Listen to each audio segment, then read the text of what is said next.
"Wait," she said, and grabbed the bouquet of pink roses from off the bed as they passed, although the word meant more than a simple pause to collect her favourite flowers, because hadn't she just failed Jeff's test?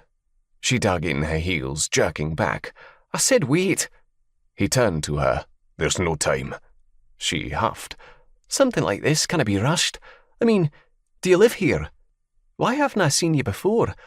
I dinna know if I can—" Her words cut off as his hands encircled her waist.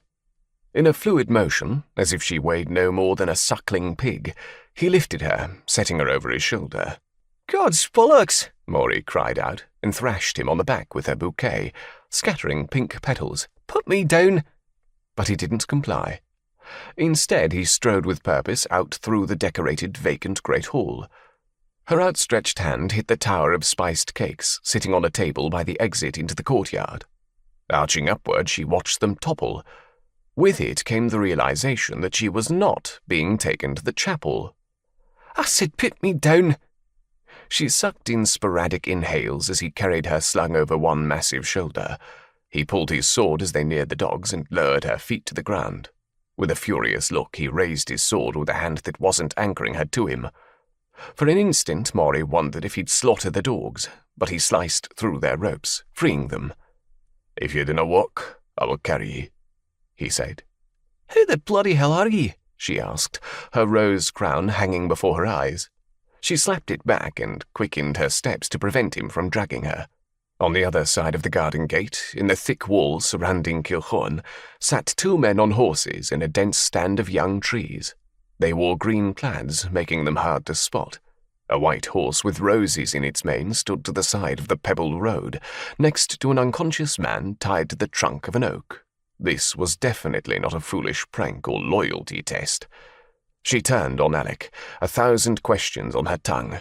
What was happening? Who was he? "Why did you kiss me?" fell from her mouth. Of all the questions, she'd chosen the most foolish of them all. "You kissed her?" the warrior with red hair asked, his eyebrow rising high. The other man scrunched his face. "That wasn't a part of the plan." "The plan changed," Alec said. "But the plan never changes," Redhair said, scratching his chin, "unless it involves dogs." As if on cue, the 3 freed dogs ran up to the horses, tails wagging. Some watchdogs they were.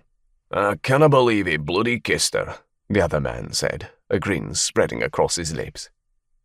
Without another word, the large warrior hoisted her up onto his black horse and climbed behind her. He pulled her up against his hard chest.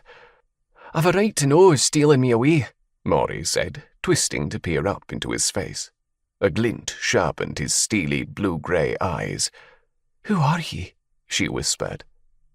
Without warning, he clicked his tongue, and his horse took off, making her turn forward to grasp the pommel.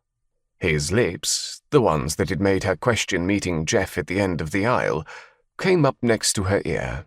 "I'm Alec MacNeil, and ye are Mairi Maclean McInnes, my new wife."